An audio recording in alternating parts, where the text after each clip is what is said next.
दोस्तों, इस कहानी को लिखने में काफी मेहनत लगी है। आपका एक लाइक और सब्सक्राइब हमें नई ऊर्जा देती हैं। उत्तर प्रदेश के एक छोटे से गांव में अर्जुन नाम का एक लड़का रहता था।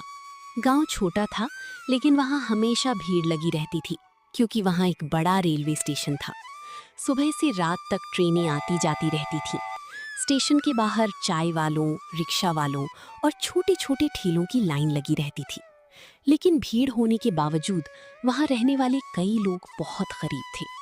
उन्हीं गरीब लोगों में अर्जुन भी था। उसके पिता पहले रिक्शा चलाते थे, लेकिन कई साल पहले बीमारी की वजह से उनकी मौत हो गई थी। अब घर की सारी जिम्मेदारी अर्जुन के कंधों पर आ गई थी। घर में उसकी माँ सावित्री और छोटी बहन गुड़िया रहती थी। अर्जुन सुबह 4 बजे उठ जाता था। कभी स्टेशन पर बोरी उठाने का काम करता, कभी दुकानों पर सामान पहुंचाता। दिन भर कड़ी मेहनत करने के बाद भी उतना पैसा नहीं मिलता था कि घर का खर्च आराम से चल सके। कई बार तो रात में सिर्फ सूखी रोटी और नमक खाकर सोना पड़ता था। एक रात बारिश बहुत तेज हो रही थी। स्टेशन के बाहर पानी भर गया था। अर्जुन पूरी तरह भीग चुका था। उसने जेब टटोली तो सिर्फ 10 रुपए बचे थे। तभी उसकी नजर एक छोटी सी ठेले पर गई, जहां एक बूढ़ा आदमी गर्मा गर्म समोसा चाट बेच रहा था। उस ठेले से ऐसी खुशबू आ रही थी कि अर्जुन खुद को रोक नहीं पाया। वो वहां गया और बोला, चाचा, 10 रुपए में कुछ खाने को मिलेगा? बूढ़ा आदमी मुस्कुराया और बोला, पहले खा तो सही बेटा। उसने एक छोटी प्लेट में समोसा तोड़ा, ऊपर दही, चटनी और मसाले डालकर अर्जुन को दे दी। अर्जुन ने पहला निवाला खाया और उसकी आंखें चमक उठी। अरे वाह चाचा, क्या स्वाद है आपके समोसा चाट की। उसकी बात सुनकर बूढ़ा आदमी हंस पड़ा और बोला, बेटा, भूख हो तो साधारण खाना भी स्वादिष्ट लगता है। लेकिन अर्जुन को सिर्फ भूख की वजह से वो चाट अच्छी नहीं लगी थी। सच में उसका स्वाद अलग था। अर्जुन घर पहुंचा तो उसकी माँ चूल्हे पर चाय बना रही थी। अर्जुन ने उत्साहित होकर कहा, माँ, अगर कोई इंसान अच्छा खाना बनाना सीख जाए तो क्या वो अपनी जिंदगी बदल सकता है? अर्जुन की बात सुनकर माँ मुस्कुराई और बोली, क्यों नहीं बेटा, मेहनत और स्वाद दोनों सच्चे हों तो लोग खुद खींचे चले आते हैं। माँ की बात सुनकर अर्जुन पूरी रात सो नहीं पाया। उसके दिमाग में बार बार वही समोसा चाट घूम रही थी। उसे लगने लगा कि मजदूरी करते करते उसकी जिंदगी खत्म हो जाएगी। अब कुछ अलग तो करना ही पड़ेगा। लेकिन अर्जुन को भी नहीं पता था कि यही सोच उसकी जिंदगी बदलने वाली है। अगली सुबह वो फिर स्टेशन पहुंचा। उसने उस बूढ़े आदमी को ढूंढा, लेकिन वो वहां नहीं था। आसपास पूछने पर पता चला कि उसका नाम बद्री चाचा था और वो रोज जगह बदल बदल कर ठेला लगाते थे। अर्जुन कई दिनों तक उन्हें ढूंढता रहा, लेकिन वो नहीं मिले। उधर अर्जुन की घर की हालत और खराब होती जा रही थी। मकान मालिक बार बार किराया मांग रहा था। एक दिन मकान मालिक गुस्से में बोला, अगर इस महीने किराया नहीं दिया तो घर खाली करना पड़ेगा। उस रात अर्जुन बहुत परेशान था। तभी उसकी माँ बोली, बेटा, डरने से कुछ नहीं होगा। लेकिन मैं करूं क्या माँ? माँ कुछ देर सोचती रही, फिर बोली, बेटा, तेरे नाना मेले में चाट का ठेला लगाते थे। मैंने उनसे बहुत कुछ सीखा था। माँ की बात सुनकर अर्जुन एकदम चौंक गया और बोला, माँ, तुम्हें समोसा चाट बनानी आती है? हाँ, थोड़ी बहुत आती है बेटा। बस उसी पल अर्जुन ने फैसला कर लिया कि अब वो भी समोसा चाट का ठेला लगाएगा।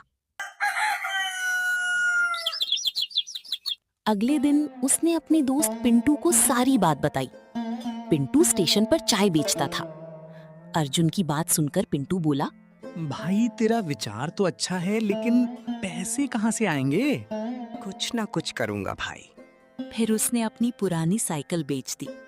माँ के पुराने पीतल के 2 बर्तन भी बेचने पड़े। बड़ी मुश्किल से कुछ पैसे जमा हुए।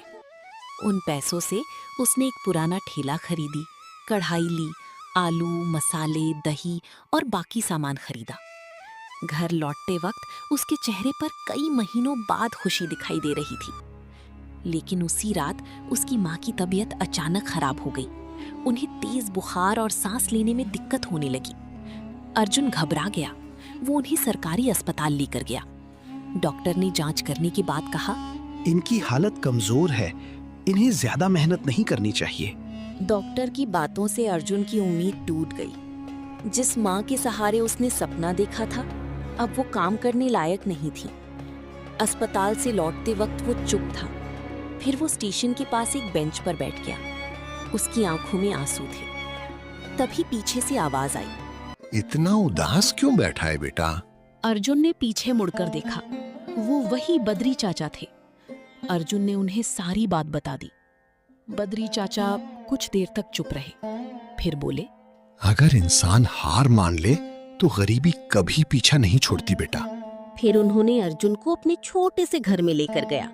वहाँ अलग अलग डिब्बों में चटनियाँ रखी थीं। बद्री चाचा बोले, मैं तुझे समोसा चाट बनाना सिखाऊंगा, लेकिन एक बात याद रखना, खाने का असली स्वाद मेहनत और ईमानदारी में होता है बेटा। उस दिन से अर्जुन रोज रात में उनके पास जाने लगा। बद्री चाचा उसे हर छोटी चीज सिखाते थे। कैसे आलू का मसाला तैयार करना है, चटनी का संतुलन कैसे बनाना है, समोसे कितनी देर तलने हैं, दही कितना ठंडा होना चाहिए, प्लेट सजाने का तरीका क्या होना चाहिए। कई बार अर्जुन गलती करता, कभी समोसे जल जाते, कभी चटनी ज्यादा खट्टी हो जाती, लेकिन बद्री चाचा उसे डांटने के बजाय समझाते। धीरे धीरे अर्जुन सीखता गया। एक रात बद्री चाचा ने उसकी बनाई चाट खाई और मुस्कुराकर बोले, बेटा अब तू तैयार है समोसे चाट बनाने के लिए।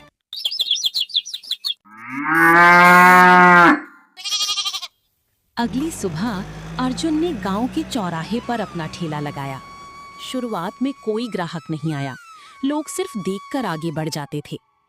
कुछ देर बाद एक आदमी वहां आया और बोला, अरे अर्जुन भाई, तुम चाट कब से बेचने लगा? आज ही शुरू किया हूँ भाई। ठीक है भाई, लगा दो एक प्लेट, देखूं कैसा स्वाद है तुम्हारे समोसे चाट का। फिर अर्जुन ने बड़ी ध्यान से चाट बनाई और उस आदमी को दे दिया। उसने जैसे ही पहला निवाला खाया तो उसकी आंखें फैल गईं। अरे वाह भाई, क्या स्वादिष्ट चाट बनाई है तुमने, मजा आ गया भाई। उसकी बात सुनकर आसपास के लोग भी आ गए। धीरे धीरे ठेले पर भीड़ लगने लगी। शाम तक अर्जुन की सारा समोसे चाट बिक गई। वो खुशी से घर की ओर निकल पड़ा। घर पहुंचकर उसने माँ से कहा, माँ, आज मेरे सारे समोसे चाट बिक गया। अर्जुन की बात सुनकर माँ की आंखों में खुशी के आंसू आ गए। अब धीरे धीरे अर्जुन की समोसा चाट पूरे गांव में मशहूर हो गई। अब दूर दूर से लोग उसके चाट खाने आने लगे थे। लेकिन कहानी यहीं खत्म नहीं हुई। जहां सफलता होती है वहां दुश्मन भी पैदा हो जाते हैं। उसी गांव में पहले से एक बड़ा मिठाई नमकीन वाला था, जिसका नाम था बनवारी। उसकी दुकान कई सालों से चल रही थी। जब उसने देखा कि लोग अब अर्जुन के ठेले पर ज्यादा जा रहे हैं, तो वो अर्जुन से जलने लगा। ये कल का आया छोकरा तो कुछ ज्यादा ही उड़ने लगा है, लगता है अब इसका पर काटना पड़ेगा। फिर शाम को अर्जुन अपना ठेला समेटकर खुशी खुशी घर की ओर जाने लगा। लेकिन उसे नहीं पता था कि आज रात उसकी खुशी गम में बदल जाएगी। घर पहुंचकर अर्जुन अपने माँ बहन के साथ खाना खाया और आराम से सो गया। अगली सुबह हमेशा की तरह जल्दी से उठ गया और अपने ठेले को साफ करने के लिए जैसे ही ठेले के पास गया, उसका होश उड़ गया। अर्जुन ने माँ को आवाज लगाई, माँ, जल्दी बाहर आओ। देखो माँ, ये क्या हो गया हमारे साथ। अर्जुन की आवाज सुनकर माँ बाहर आई तो माँ भी हैरान हो गई, क्योंकि अर्जुन का ठेला किसी ने जला दिया था। देखो माँ, किसी ने मेरा ठेला जला दिए, अब मैं क्या करूँगा माँ? अर्जुन की आंखों में आंसू आ गए। फिर माँ भावुक होकर बोली, रो मत मेरे बच्चे, मुझे पता है लोगों को किसी की कामयाबी देखी नहीं जाती। बेटा, तू अभी के अभी मुखिया जी के पास जा, वो तुम्हारी मदद जरूर करेगा। माँ की बात सुनकर अर्जुन मुखिया के घर पहुंचा और बोला, मुखिया जी, गजब हो गया। अरे अरे अर्जुन, क्या हुआ बेटा, क्यों इतना परेशान हो? फिर अर्जुन ने सारी बात मुखिया जी को बता दिया। अर्जुन की बात सुनकर मुखिया जी बोले, अर्जुन, तुम चिंता मत करो, मुझे पता है ये अपने आप नहीं हो सकता है। जरूर किसी ने तुम्हारा ठेला जानबूझकर जलाया है। एक काम करो, ये लो कुछ पैसे और अपने लिए एक ठेला खरीद लेना। फिर मुखिया जी ने अर्जुन को कुछ पैसे दिए और बोले, अर्जुन, तुम अभी जाके अपना ठेला फिर से लगाओ, और मुझे पता है जिसने तुम्हारा ठेला जलाया है वो आज फिर तुम्हारे ठेले को नुकसान पहुंचाने आएगा। उसी समय हम सब उसे दबोच लेंगे। मुखिया जी की बात सुनकर अर्जुन की आंखों में फिर से उम्मीद आ गई। आपका बहुत बहुत धन्यवाद मुखिया जी। इतना कहकर अर्जुन फिर वही चौराहे पर नया ठेले लेकर लगा लेता है। तभी बनवारी अपनी दुकान से अर्जुन को देखता है और मन ही मन सोचता है, अरे ये कैसे हो सकता है? मैंने तो अपने हाथों से इसका ठेला जलाया था। इतना जल्दी ये दूसरा ठेला कहां से ले आया? चलो कोई बात नहीं, आज रात फिर से इसका ठेला जला दूंगा। उधर अर्जुन अपने ठेले पे ग्राहक को चाट खिला रहा था। जब शाम हुई, अर्जुन ने अपना ठेला समेटा और घर की ओर निकल पड़ा। घर पहुंचकर अर्जुन ने माँ को आज रात की सारी योजना बताई। कुछ ही देर में रात गहरी हो गई। जब सारे गांव वाले सो गए तो फिर बनवारी अर्जुन के ठेले के पास आया और जैसे ही उसने अर्जुन के ठेले को आग लगाने की कोशिश किया तो पीछे से एक भारी आवाज गूंजी। रुक जा बनवारी। बनवारी ने जैसे ही पीछे मुड़ा वो चौंक गया, क्योंकि सामने मुखिया जी, अर्जुन और सारे गांव वाले खड़े थे। फिर मुखिया जी बोले, तो तू है जो अर्जुन को बार बार परेशान कर रहा है? अरे तुझे क्या दिक्कत है अगर एक गरीब लड़का अपने पैरों पे खड़ा हो रहा है तो? मुखिया की बात सुनकर बनवारी घबराकर बोला, मुखिया जी, अर्जुन मुझे माफ कर दो। मुझसे बहुत बड़ी गलती हो गई। मैं लालच की आग में जल रहा था, इसीलिए मैंने ये सब किया।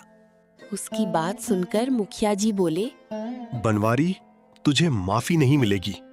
तू इस गांव के नाम पे कलंक है। फिर मुखिया ने पुलिस को बुलाया और बनवारी को पुलिस ले गई। दोस्तों, इस कहानी से हमें ये सीख मिलती है कि इंसान अगर मेहनत, ईमानदारी और हिम्मत से काम करे तो वो गरीबी और मुश्किलों को हराकर सफलता हासिल कर सकता है। अर्जुन ने हार मानने के बजाय अपने सपने के लिए मेहनत की और अपने हुनर से लोगों का दिल जीत लिया।